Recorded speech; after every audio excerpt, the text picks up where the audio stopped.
Hello, and welcome to Dark Hearts with Stacy Lee. I have such a treat for you today.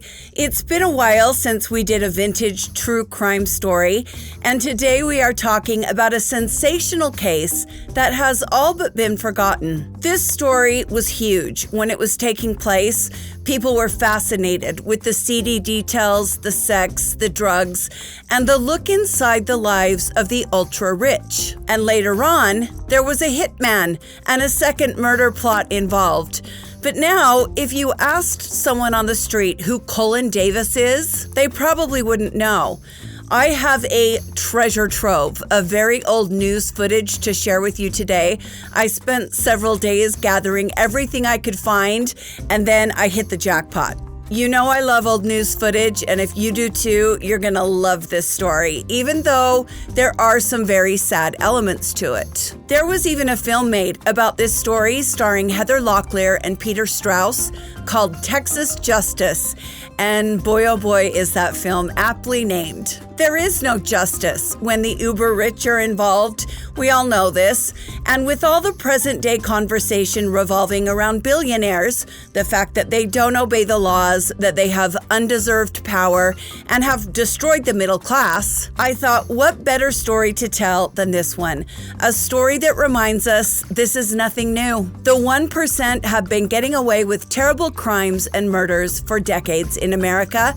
And sadly, it doesn't look like that will change anytime soon. This is the story of the murders of Andrea Wilborn and Stan Farr and the shootings of Priscilla Davis and Bubba Gavrell, along with his wife Beverly, inside Stonegate Mansion.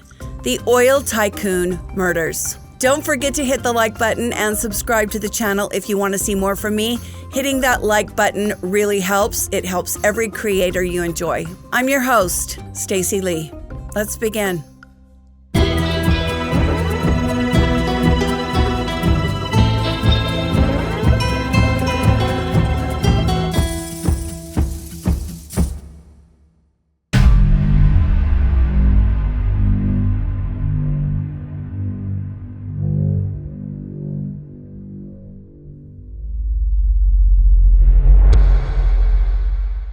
It's a hot, muggy summer night in Fort Worth, Texas.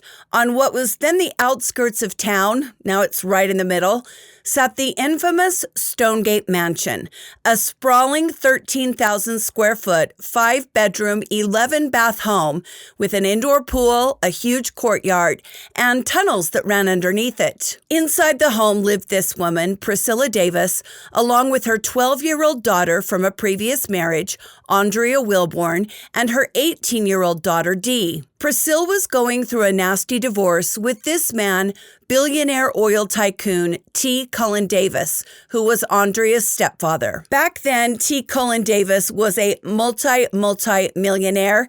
In today's market, he would be a billionaire. Priscilla had been awarded the $40 million mansion in the divorce and was also demanding a $50 million settlement in the divorce.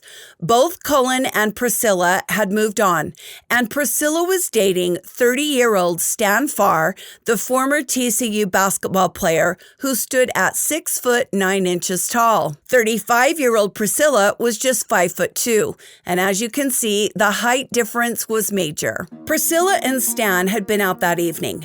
After their last drink, they drove back to Stonegate Mansion, built by Cullen Davis over 5 years, as an ode to modern architecture with trapezoids and parallelograms and sloping white stone walls. It was shortly after midnight when Priscilla and Stan unlocked the heavy iron gates and drove up the hill to the garage. As they walked to the door, Priscilla stopped in her tracks. Something was wrong. She could see the lights on the security panel, which meant that someone had opened the door during the time she'd been out of the house. Perhaps it was one of her daughters, she thought, and she and Stan went inside. Stan headed up to the 2,000 square foot main bedroom, and Priscilla went to turn the kitchen lights off. That's when she saw that the lights in the basement were on. As she moved a little closer, she saw a bloody handprint on the basement door. She started for the basement but stopped and decided instead to call out for Stan to come downstairs. Well, Stan didn't hear her, so Priscilla began to walk towards the stairway leading to the upstairs bedroom. But before she got far, a man emerged from the laundry room. He was dressed all in black and he was wearing a woman's wig. He had both hands inside a plastic bag. Priscilla froze and the man said, "Hi." He then pulled a gun from the bag and shot Priscilla through the chest.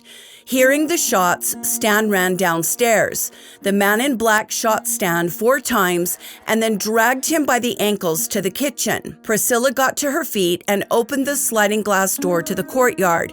She could feel hot blood running down her chest as she began to run. Priscilla hid in some shrubs until she heard voices in the driveway.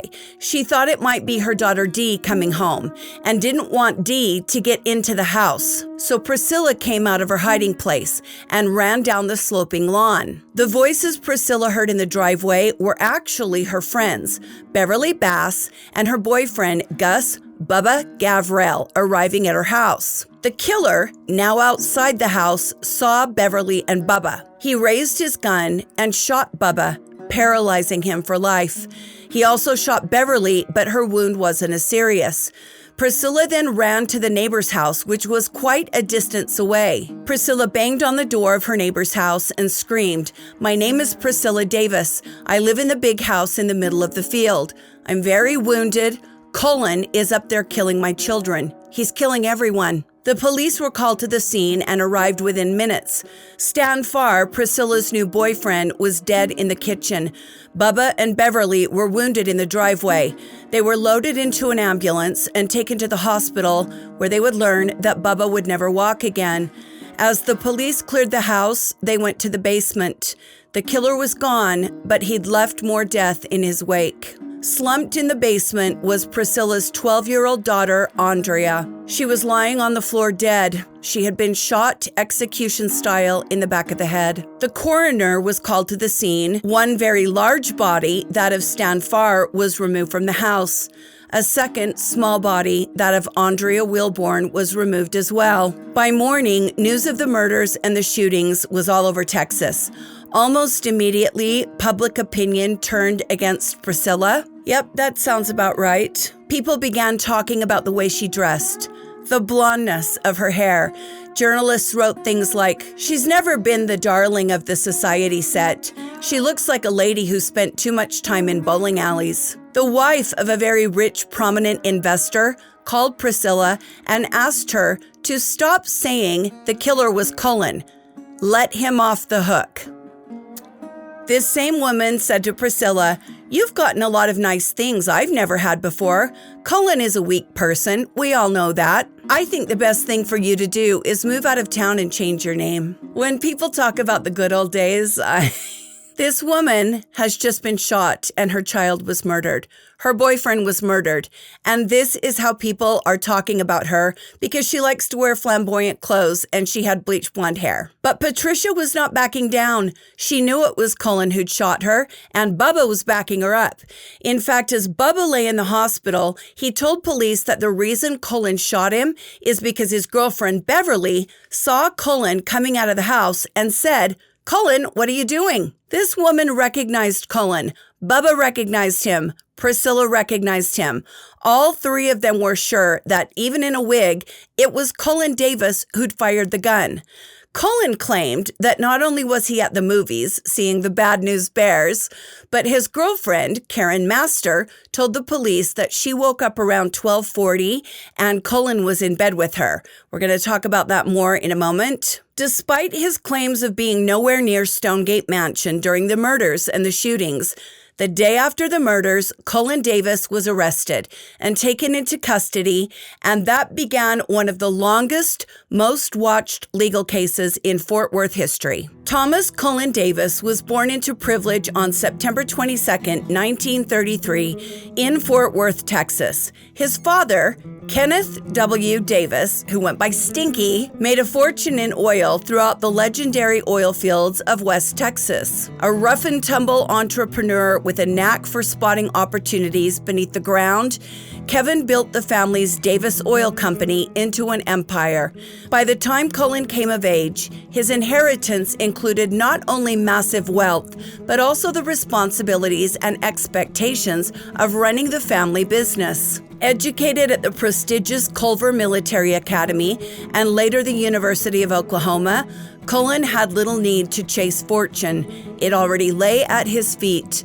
By the 1970s, he was one of the richest men in Texas, known for his dapper appearance, obsession with control, and a habit of writing checks with more zeros than most could imagine. He poured money into lavish pursuits, none more famous than his then $6 million mansion. It would be $40 million in today's money, an opulent 13,000 square foot modernist fortress in Fort Worth that soon became infamous.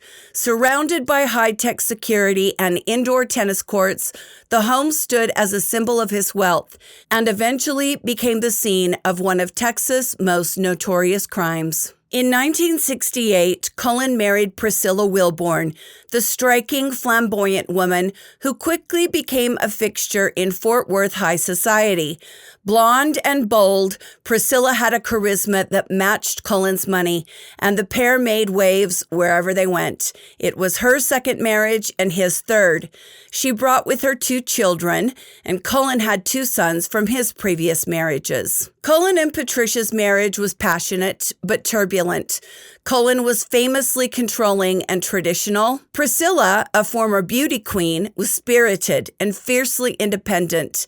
Their union began to crumble in the mid-1970s amid allegations of abuse, infidelity, and heated disputes over money. Priscilla filed for divorce in 1974, igniting a bitter legal battle over assets and custody. During the divorce proceedings, Priscilla began dating Stan Farr, the 6'9" former Texas Christian University basketball player who'd briefly played in the NFL. Farr was charming, gregarious, and doting towards Priscilla. He was the polar opposite of Cullen in many ways, and Cullen hated him with a passion. The media devoured the story.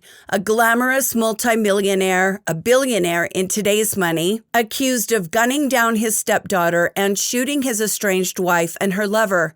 It was the first time in U.S. history that a man with a net worth over $100 million had been charged with capital murder. The prosecution had motive. Cullen's seething anger over the divorce, his jealousy of Farr, and his fury over the financial settlement. And they had witnesses as well, Priscilla and Beverly Bass, along with Bubba. They even had opportunity. Cullen Davis was known to have keys to the mansion, but the prosecution lacked hard forensic evidence. No murder weapon was recovered. No fingerprints tied Davis to the crime. And the defense, led by legendary attorney Richard Racehorse Haynes, masterfully dismantled the prosecution's case in the courtroom. Racehorse Haynes, gotta love Texas, painted Priscilla as a drug-using, attention-seeking socialite. He exploited inconsistencies in her statements, cast doubt on the identification, and leaned into the idea that no wealthy man in his right mind would dress in a wig and disguise himself to commit a crime so sloppy. The trial began on August 20th, 1977. The prosecution relied primarily on the eyewitness testimony of Priscilla Davis.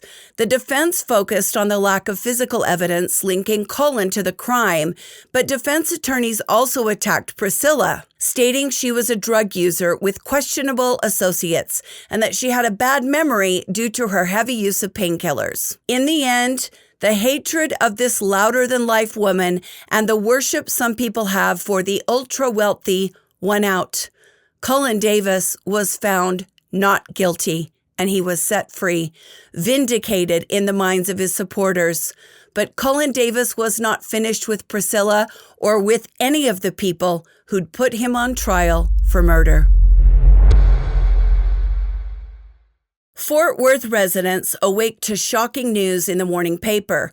Cullen Davis had been arrested again. People were thinking, well, he couldn't have been arrested again for the murder because he'd already been found not guilty. Double jeopardy dictates that he can never be tried again for the murders of Stan and Andrea and the shootings of Priscilla, Bubba, and Beverly.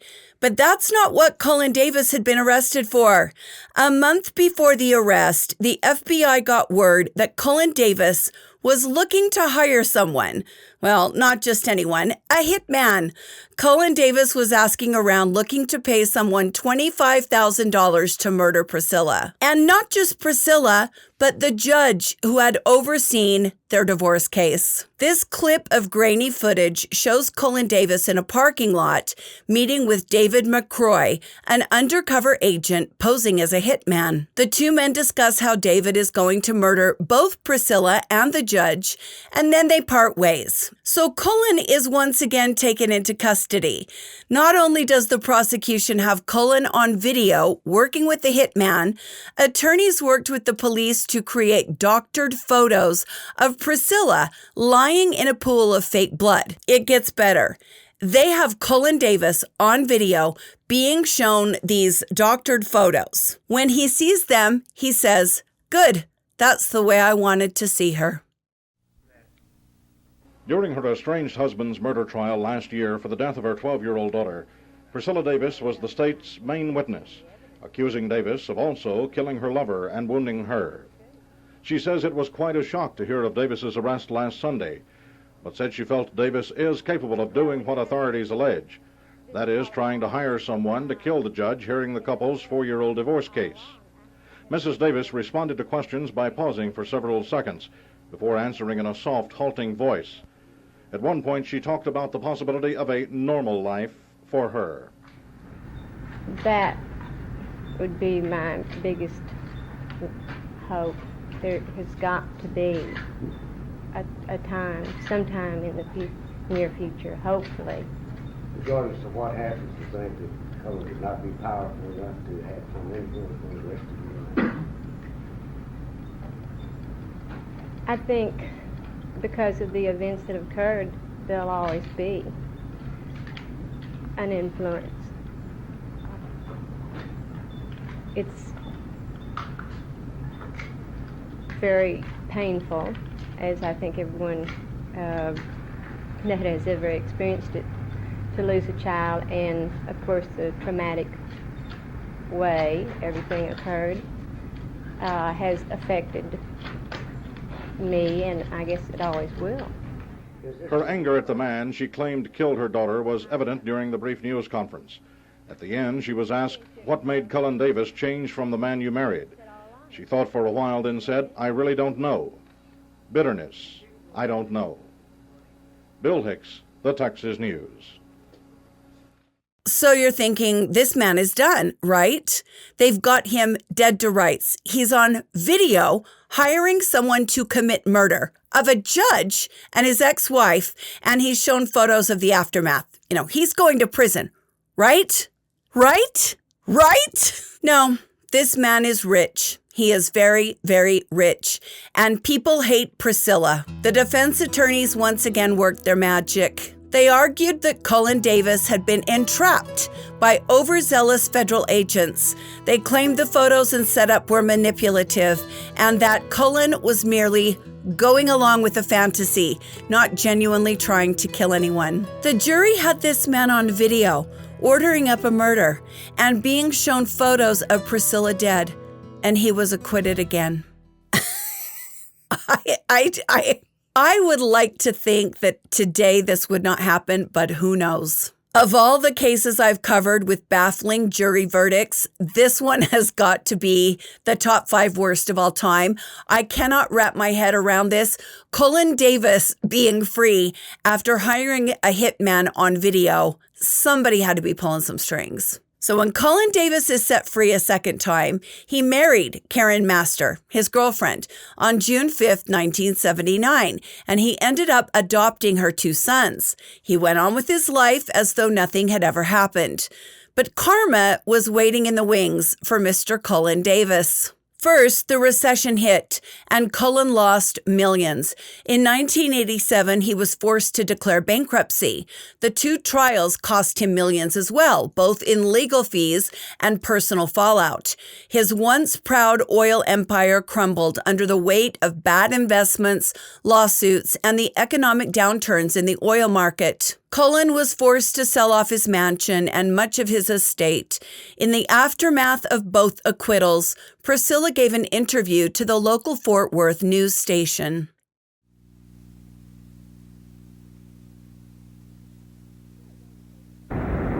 Priscilla Davis says that no matter who lives here, it will always be her house. She designed it, she furnished it.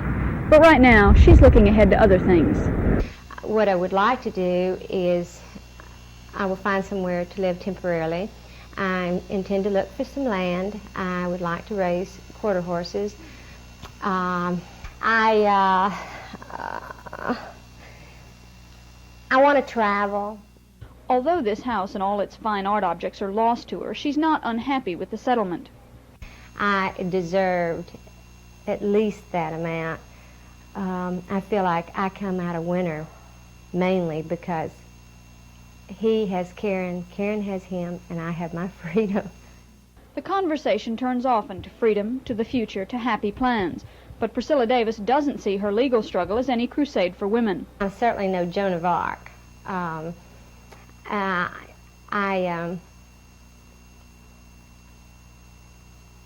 happy to be alive. I'm very happy about everything. As I said, I think the most important thing is that I now have my freedom, and you know, I've got the whole world. But there are unhappy legacies of a difficult past. In August 1976, she fled across the grounds surrounding the house after being shot by an assailant who killed her daughter. The pain is still with her.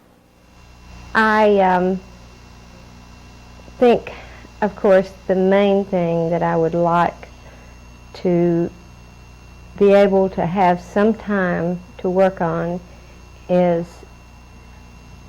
to see if there's anything I can do with the pain, you know, that I've suffered from the gunshot. I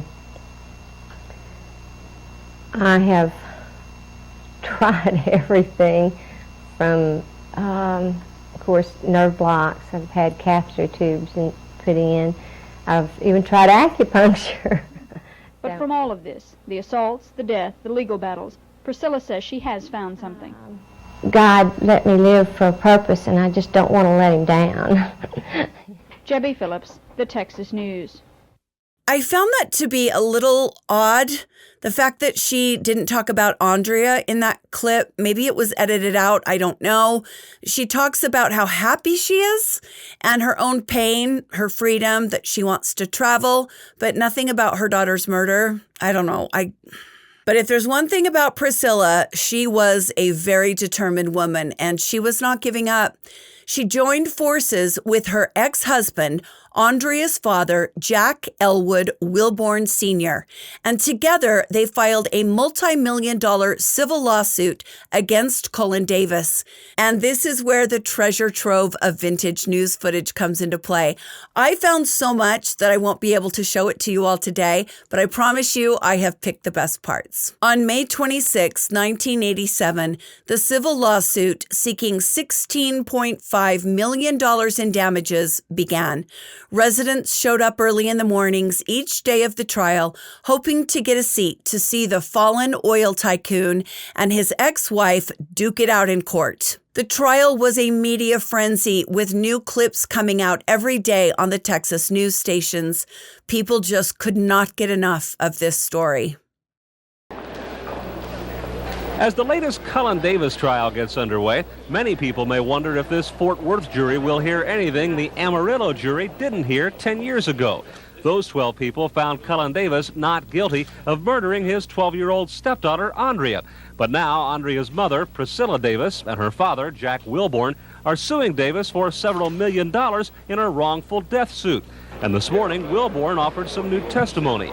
He says in the fall of 1985, he met Cullen Davis at a church in Farmers Branch, and that Davis said, "Can you ever forgive me for what I did?" Wilborn says he replied, "Cullen, I forgave you a long time ago." But Davis's attorney Steve Sumner says his client's remark about forgiveness referred to the fact that Priscilla Davis divorced Wilborn to marry Cullen. And when Sumner asked Wilborn about Davis's statement, Wilborn said, "He didn't say, 'Can you forgive me for murdering your daughter?' but I felt certain that's what he meant." The jury also heard from Andrea's friend, Dana Lynn Arnold. She says she talked to Andrea on the phone the night she was killed, and that Andrea thought Cullen was mean, partly because he kicked her cat across the room, and she was very upset because of her love for animals.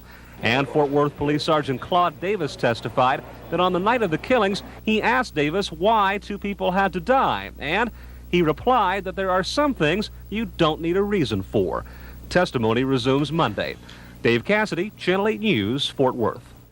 In many ways, it's a strange scene at the Tarrant County Courthouse these days. 19 years ago, Priscilla Wilborn left her husband Jack to marry this man, Cullen Davis. Now, Priscilla Davis and Jack Wilborn are partners again in a lawsuit against Cullen. The Wilborns had a daughter, Andrea. When they divorced, Jack got custody. But sometimes he allowed Andrea to stay with her mother at Cullen's mansion. That's where she was the night of August 2nd, 1976. That's where the 12-year-old was shot to death. Priscilla's lover, Stan Farr, was killed too. Now a Fort Worth jury is hearing the same story an Amarillo jury heard about those killings. Those 12 people found Cullen Davis not guilty of murder. These 12 people will decide the civil case. Should Cullen pay Priscilla Davis and Jack Wilborn millions of dollars in damages? Let's say for a minute you are Priscilla Davis. You say 11 years ago your estranged husband Cullen murdered your 12-year-old daughter in the basement of your home. And when you arrived, he shot you and killed your boyfriend Stan Farr. You survive, and you think your husband will be convicted, but an Amarillo jury finds him not guilty.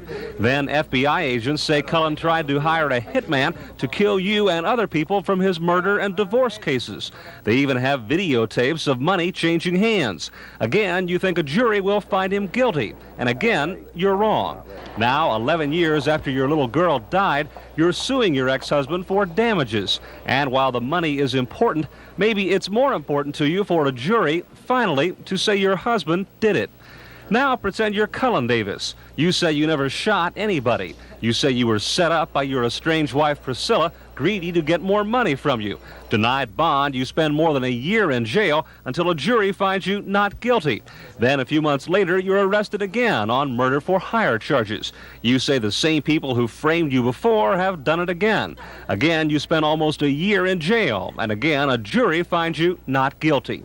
Now your former wife has you back in court on civil charges. You want it to be over, but first you want this jury to say you didn't kill anyone. And finally, let's say you're a member of the jury. Your problem is either Priscilla or Cullen isn't telling the truth.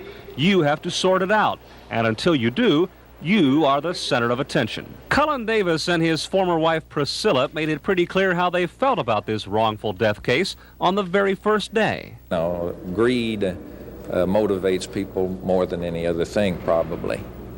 I think they lost sight originally, and I hope to bring back what it was supposed to be all about, which is about my daughter and her death. Those feelings were reflected throughout the trial and during final arguments. A picture of Andrea Wilborn was on display during some of those arguments. Jack Wilborn and Priscilla Davis are suing Cullen Davis. They say he's the one who shot and killed Andrea 11 years ago.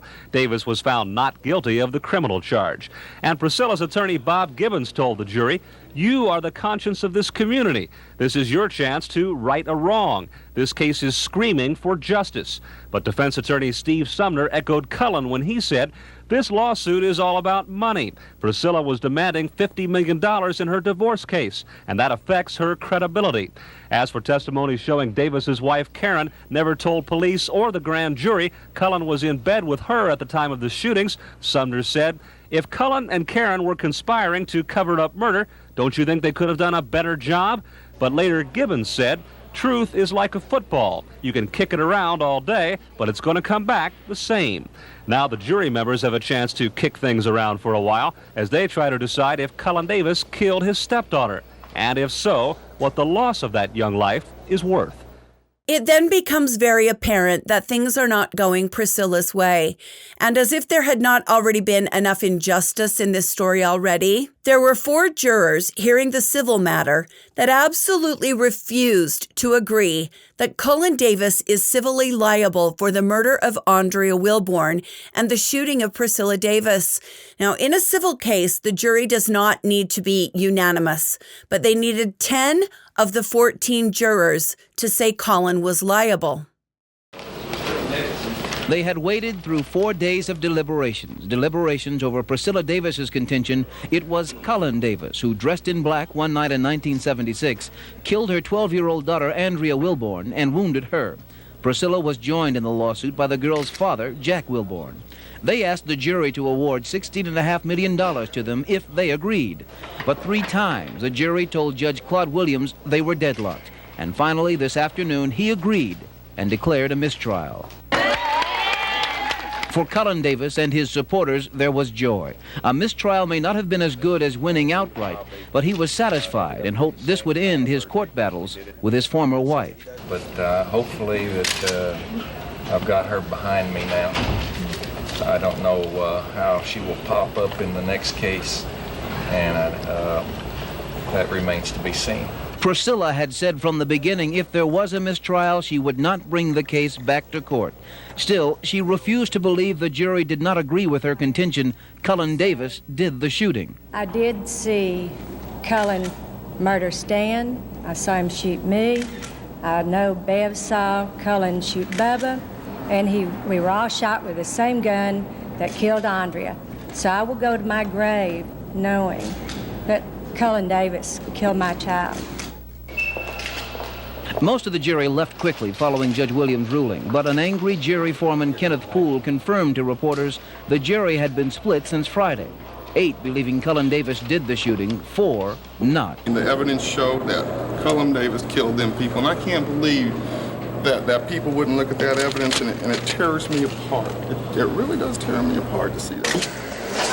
For courtroom supporters of Cullen Davis, mostly born-again Christians who were members of his church, the trial was more than fair. And tonight, they celebrate his deliverance by the jury. 10 votes were needed to decide the case one way or the other, but an 8-4 split in favor of Priscilla and Jack Wilborn kept them from reaching a decision. In the end, those in the majority said they just could not convince 2 other jurors to join them. It's so hard to say what the problem was because nobody would tell me what the problem was. I asked specifically, I'll even go along with you if you can show me why you base your opinion on this, and they wouldn't tell me nothing. For Cullen Davis, the days in court are over for now, but he will be back in September when the estate lawyers for another victim of the 1976 shooting take him to court. Unbelievable. And you won't convince me that someone wasn't getting paid off. That is the only explanation for this. There cannot be another explanation. Somebody on that jury was promised money. I just have to believe that. How could they see this evidence and find Cullen not responsible? Stan Farr's children then sued Cullen Davis. They were awarded $250,000 in an out-of-court settlement. They didn't get paid, so they took Cullen back to court. In 2015, Stan's children were awarded $1.8 million because of the interest accrued on the unpaid settlement. Why wasn't Cullen put in jail for not paying? Priscilla was eventually awarded $3.5 million in the divorce settlement. Cullen's first wife, Sandra Davis, also sued Cullen for unpaid alimony, and she got a $227,000 judgment against him. Cullen never paid that either. And then, like I said, he declared bankruptcy, went on to kind of lose everything. Priscilla Davis lived with physical pain for the rest of her life.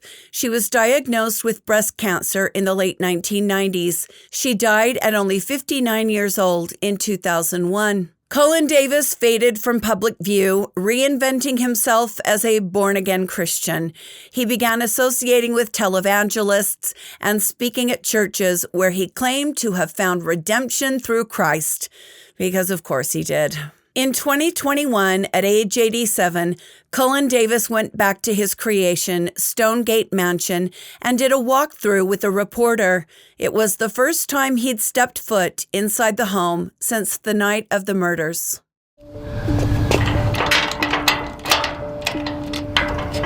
It's been locked up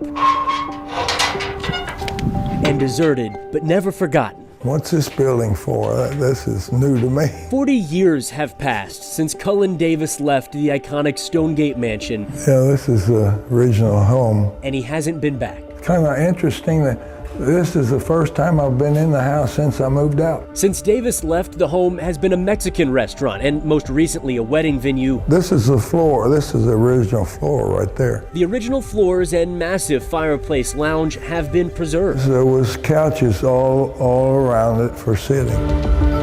But much has changed and the large indoor pool was filled in. What's it like looking at it now?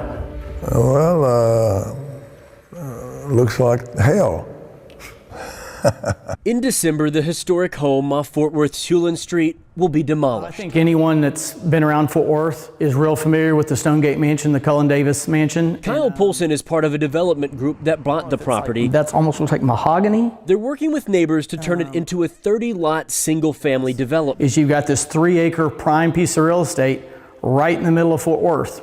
In a great neighborhood and a great area. When it was built in 1971, the home was surrounded by a 250-acre field. I spent nearly 5 years cutting pictures out of magazines of each room. Davis gave the photos to architect Albert Komatsu. I said, here's the way I want every room to look. You put it together efficiently. The 13,000 square foot mansion took 4 years and $40 million to build in today's money. How you feel, Mr. Davis? Get it good now. Well, I feel real good. How should I feel? All Texas watched as investigators gathered evidence. The mansion is remembered, though, for the images here that once filled front pages and TV screens. Do you have any memories here that stand out? I really didn't have anything to speak of. I can't think of a thing that I could speak about. 6 years after they were married, Cullen and his wife Priscilla Davis separated, and a judge said Priscilla could live in the home. In August of 1976, an intruder broke into the home and shot and killed Priscilla's 30-year-old boyfriend Stan Farr and her 12-year-old daughter, Andrea Wilborn. Another friend was shot and paralyzed. Priscilla was shot but survived. Eyewitnesses accused Cullen, but after an infamous trial, he was acquitted, though many still have doubts. I didn't care about that either. They want to believe that, fine. What happened was unfortunate.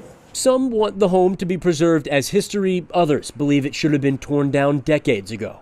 I didn't care if they tore it down or kept it. As much time and money as was invested in the home and you were just done with it? You didn't care? Well, there was always something wrong with it.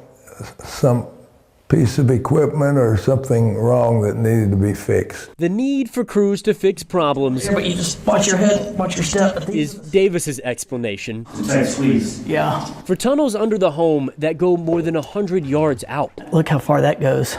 I mean, this is 6-inch concrete all the way around. Eventually leading to a hatch at the surface. I mean, seriously, what do you think this was for? It was keeping stuff that made noise away from the house. Davis guesses about half the home has changed since he moved out. Yeah, this is all new. Rooms were added. I gotta watch what I'm doing. I'm 87. But most of the design remains. I thought it'd be more like it was when I lived here. Cullen Davis claims he doesn't think about the past. It's a part of Fort Worth. I'm not saying it's a good part of Fort Worth. It's just history for Fort Worth. History's history. Can't change history. Davis will always be tied to Stonegate Mansion and even demolished. This the way out? Yes, sir. The hill off Cullen Street will be connected to its past. In December of 2023, the infamous mansion was torn down to make way for condominiums. I think that's just awful. Despite what happened here, this was a magnificent old house, an architectural landmark, and one that I wish was still there. Friday, they're bringing a bigger machine to take that third story. On this site where demolition is in its second week. Underneath the debris from a now partially demolished mansion lies Fort Worth history. It housed the 1976 murders of 30-year-old Stan Farr and 12-year-old Andrea Wilborn. The home was built by Cullen Davis, who has long maintained his innocence. I was an object of a conspiracy which framed me for a murder I did not commit. Decades later, Polson met with Davis this past summer. And when I walked through it with him, this was the first time he had been in the house since the night of the murders. He says most people in Fort Worth likely want to see the property torn down and new development come in. Cullen Davis is still alive. He will be 92 years old in a few weeks.